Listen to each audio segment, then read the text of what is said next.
Hello everyone and welcome back to my channel. In case you're new here, my name is Laura and I'm a PhD student of Comparative Literature in Germany. And this is my series on fantasy and science fiction literature.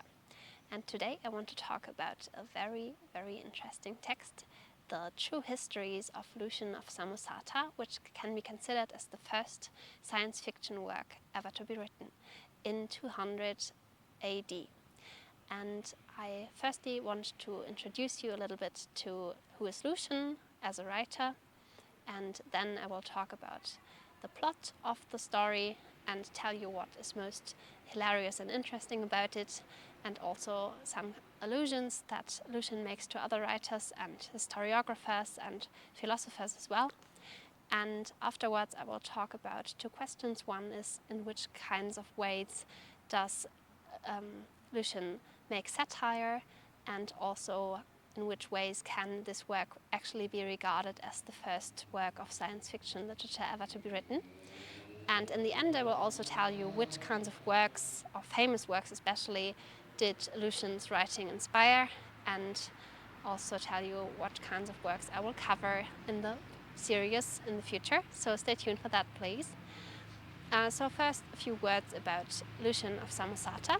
Samosata is a Syrian city. It's been the former capital of the kingdom Commagene or Commagene.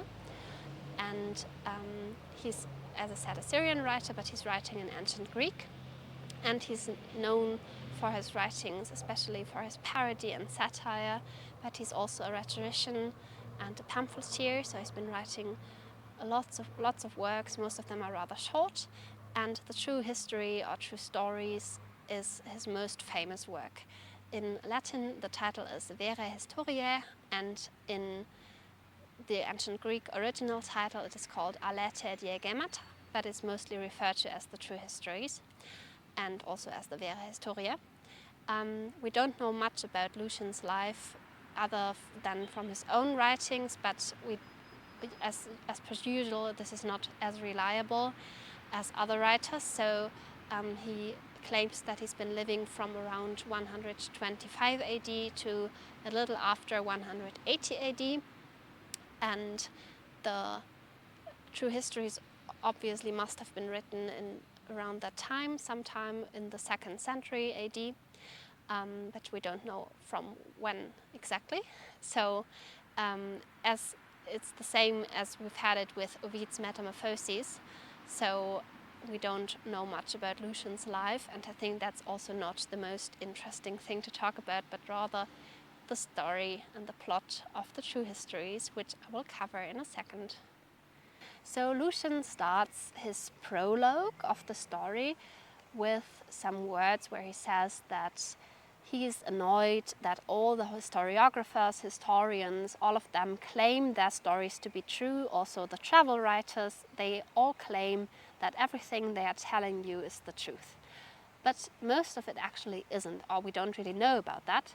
And he says that it's a bad thing because actually they are lying all the time, but they are claiming they are saying the truth. And he's doing this a little bit different. He says that he's only going to tell us one truth, and this is that he's only going to tell us lies. So everything he's going to tell us is completely made up. None of the travels actually happened. None of that is even plausible, but it still happens.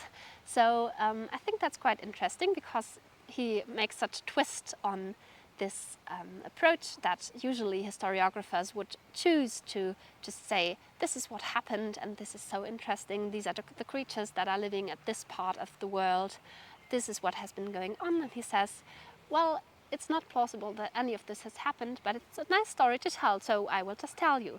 So he starts his story with telling us that he set out to sail the ocean to the west, to the Pillars of Heracles, which is actually the Strait of Gibraltar. And he has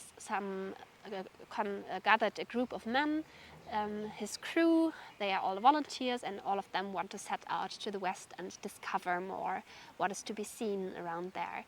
And after 79 days, they arrive at a remote island, and they don't know anything about that island, but they come there, and very soon they discover there's an inscription which says, Heracles and Dionysus have been here. So Heracles, the hero of ancient times, you probably heard about him, and Dionysus, the god of the wine, who's also called Bacchus in the Latin tradition.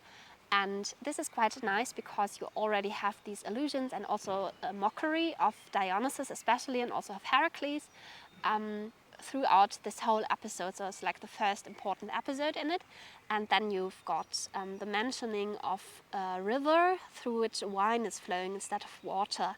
And all of the crew members are thrilled about that because, of course, if you drink of the river, you become a little drunk, but it's also very nice. And there's beautiful women around there who are half grape wine and half woman. So from the bottom down, they are actually like grape wine. The hip upwards, they are a woman, a beautiful woman. So some of the crew members fall in love with them immediately, and they want to have sex with them, so they do. And they become so entangled with them, they actually can't leave anymore. They are drunk and they are so entangled with the women that they have to leave them behind when they leave the island again, which is quite funny, I think.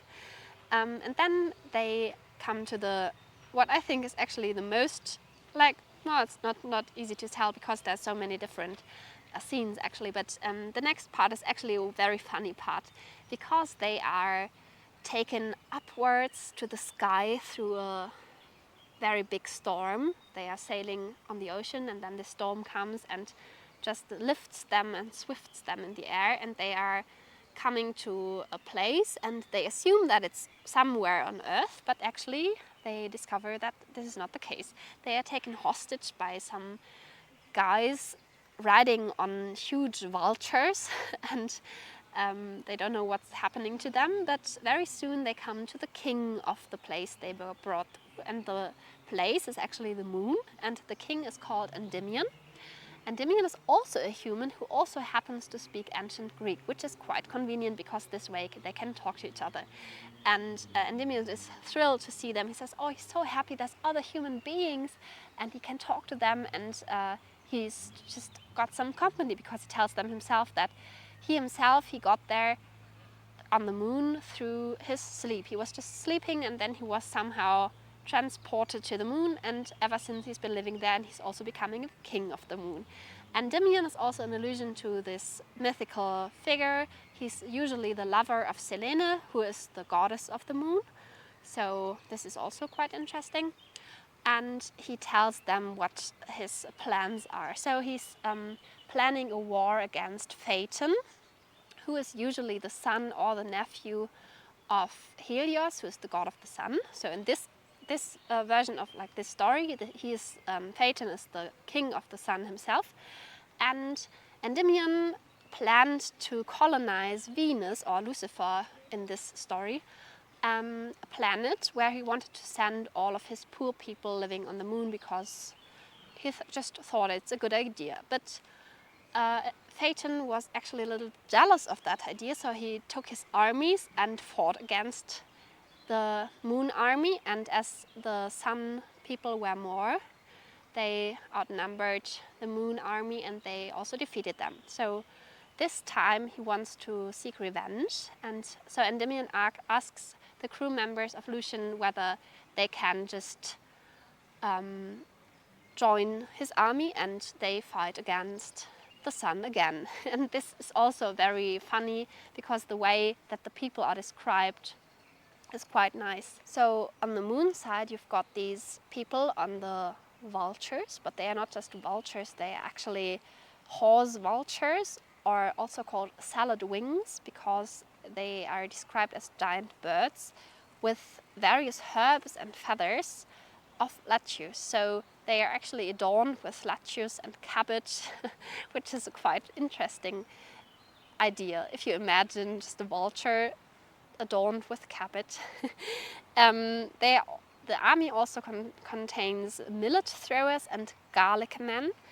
So they are food throwers, and they also have flea archers, colossal fleas the size of elephants. All of them are fighting against the sun army.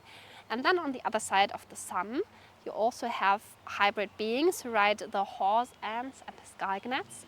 But the rest of the army includes the fatal radish throwers, so they are also throwing vegetables, of course. You also have stalk fungi who used mushrooms as shields, and so-called dog acorns, dog-faced men who fought on winged acorns, which is also a nice idea.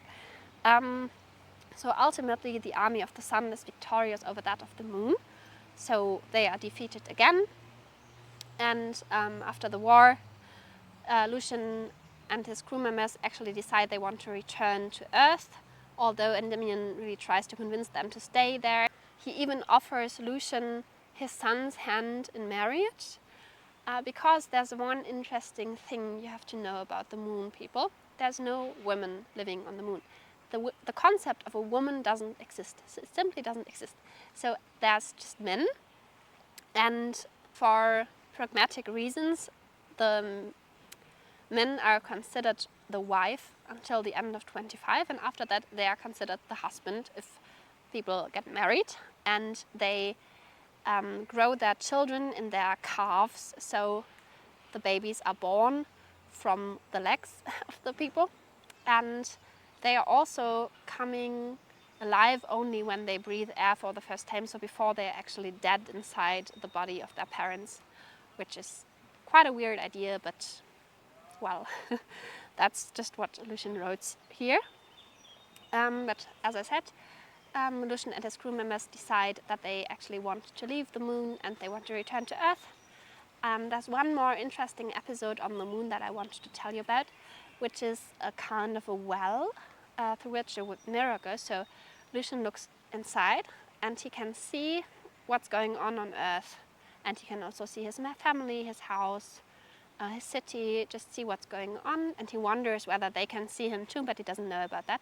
But I think it's a quite interesting concept, a quite interesting idea, because it's like also technological advancement in a way that is found on the moon. And after this episode on the moon, they are leaving again, they are coming across different places, but very soon they are actually captured inside a whale who just happens to swallow them. And this whale is so huge that they don't have any chance to escape soon. So they are spending 1 year and 8 months inside that whale, and they are actually starting to build a life inside that whale. And they are not the only ones. There's civilizations living inside that whale. There's so many people, there's agriculture, there's forests, there's whole landscapes. They start growing their own food, they make friends, they just live inside that whale. But of course, they never chose that. They actually wanted to return to Earth. So they're making plans how to get back, how to get out.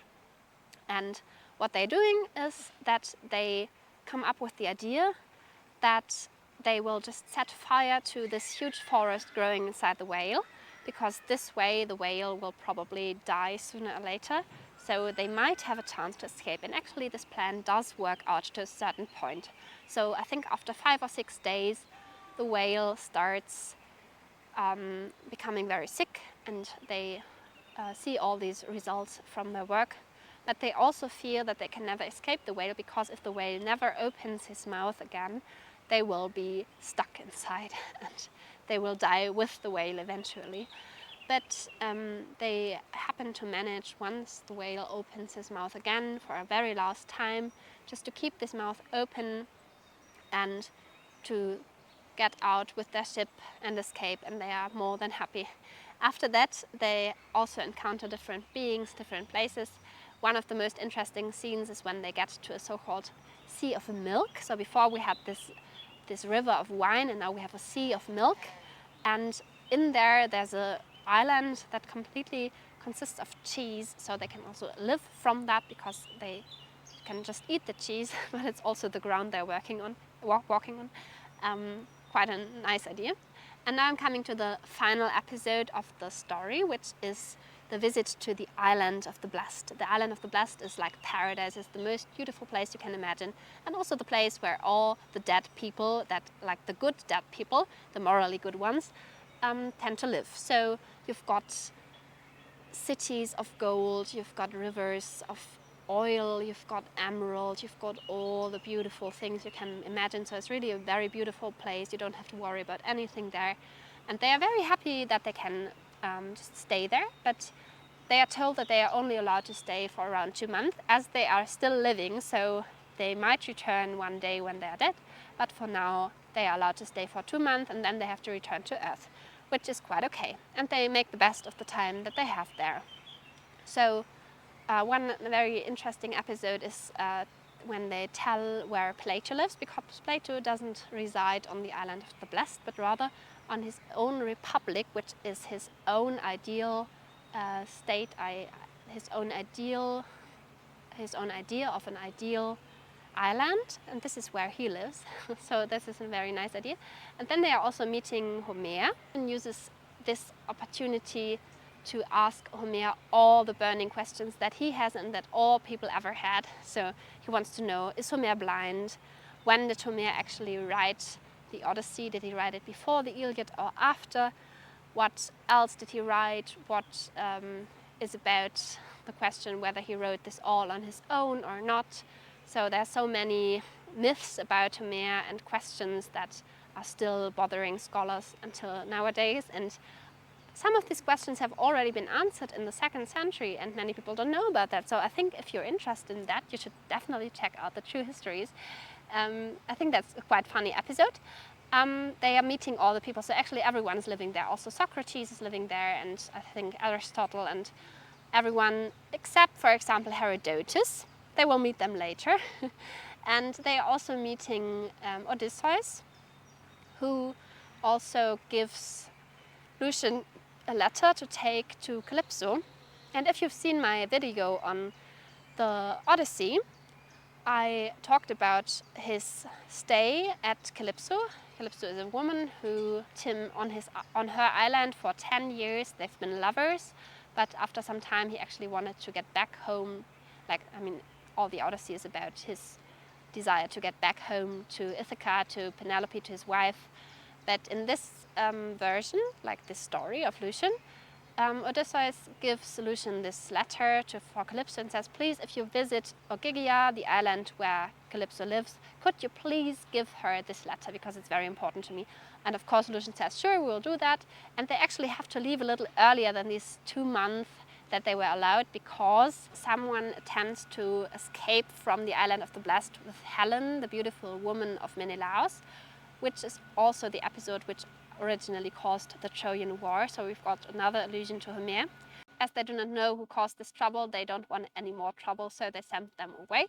And they take the letter to Calypso with them, and then they come across other places, for example, a dystopian island in a way that is more like hell, where it smells of roasted human flesh, for example. And this is also the place where they meet Herodotus, who has to suffer from pain because he's been telling so many lies. So there's another pun inside the story against Herodotus. And Lucian also says that he's so happy that he himself does only say the truth, because he's saying, I'm telling the truth as I'm telling so many lies, that he will never have to fear that he's going to suffer at that place as well, which is also quite interesting. And then they also come actually to Ogygia, to the island where Calypso resides, and Lucian also peeks inside the letter, and he reads about Odysseus' desire to come back to Calypso, because he regrets that he ever left her in this letter. He says that after returning to Penelope, he's been having quite a happy time, but he's also died afterwards very soon. And then he came to the island of the blessed, but he's very bored and he doesn't want to stay there anymore. So whenever the opportunity comes around, he wants to come back to Calypso, which of course makes Calypso very happy. And he also takes the chance to ask Lucian and his crew members everything about Penelope, the wife of Odysseus. And of course they just answer everything that she wants to hear. So she's happy later on as well. And then some time later they are traveling onwards, and they are actually discovering a new continent, but then they suffer from shipwreck and we don't know what's going on afterwards. And Lucian says we would have to read another volume to find out what's going on, but actually we don't know what's going on afterwards, so that's a pity. But that's the story basically. So as you can or have already seen, there's quite a lot of allusions to Homer, especially if you read the story, you feel reminded of the Odyssey a lot, because they're also setting out with the crew members to adventures. They meet different people, some of them help them, some don't. They meet different creatures, they have to deal with them, some of them are friendly, some are not. And also this whole structure of, first you have this prologue with Lucian's True Histories, where he tells you what kind of a story he's going to tell, and then Lucian, as the narrator of the story, inside the story he's telling in the first person narrative, just telling what's going on. And this is also the structure in a way that you've got in the Odyssey. So first you've got this telling what's going on and what's been happening to Odysseus, and then Odysseus telling his own story of his own adventures. So that's quite a strong parallel, and also of course all the references inside the story that I've been talking about. There's loads more also to other writers. You could also see, for example, the space battle scene. You could also see that as an allusion to the also quite mockery story of the Batrachomyrmakia, which is a pseudo-Homeric work about a war between frogs and mice. I haven't read it myself yet, but I think it's quite hilarious, just the idea that frogs and mice fight. And it's a quite lengthy poem, actually, so it's also worth checking out. There's also a lot of allusions to Aristophanes, who's also been a satirical writer himself, to the clouds, and also to the peace work, I think. So you could also check that one out, or these works. There's many, many more allusions, of course, but these are like the main ones, the most important ones. And I would definitely recommend using a commentary if you're looking for more knowledge. And also Lucian himself, he even said that the best way to understand his work would actually be through his own work, the whole corpus of his work. So if you're looking for that and you really want to check out his true histories from the very beginning to end with all the details, you would probably have to read a lot more. But I think it's also very accessible just reading it when you don't know so much about it and you also haven't read so many other ancient works, because that's fine, that works out as well. For the final part of this video, I wanted to cover the question of whether this work, the True Histories, can be considered as the first science fiction work ever to be written, and I think it can be considered this way. At least it's the only work from that time that we've got handed down until today. And it also has some very distinctive science fiction elements. For example, you've got the journey into the space. It's like the first tale that tells of a travel to the moon and also to other planets and other places and also remote islands. You've also got the encounters with extraterrestrial life forms, as you've seen on the moon and the sun especially. Just so many civilizations and people looking completely different than humans. And also, for example, the inhabitants of the moon who don't have any women and who grow their babies in their calves. You also have the first space battle in world literature, the first interplanetary war between the moon and the sun. You also have the colonization of other planets, as you've seen with the colonization of the Venus through Endymion. And you've also have some science elements, such as this idea of the mirror in the well, which you can see Earth from moon. Such ideas, for example, which is quite interesting. And also there's just this quest for knowledge, the desire for adventure and curiosity for new places, new species. That's also a very distinctive element of science fiction works, I think.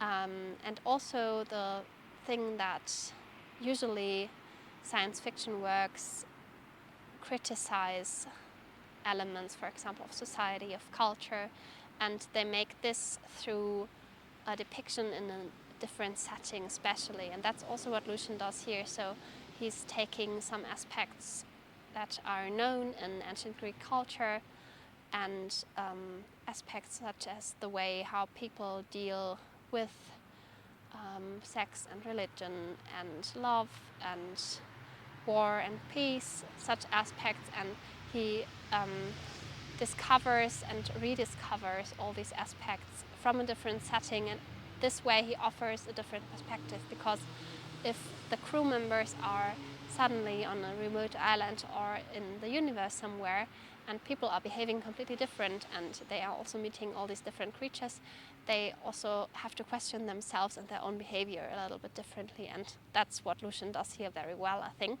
So in this way, I think it can definitely be regarded the first science fiction story ever to be written. I also wanted to tell you what kinds of works Lucian's True History is inspired.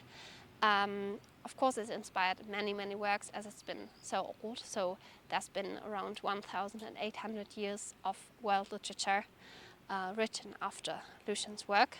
But I just want to talk about some of the most famous ones. So one of the most famous ones definitely is Jonathan Swift's Gulliver's Travels, which I will also cover in the series. You also have Cyrano de Bergerac, a French writer who wrote Les États et Empires de la Lune, and also Daniel Defoe, writing the Consolidar or Memoirs of Sundry Transactions from the World in the Moon.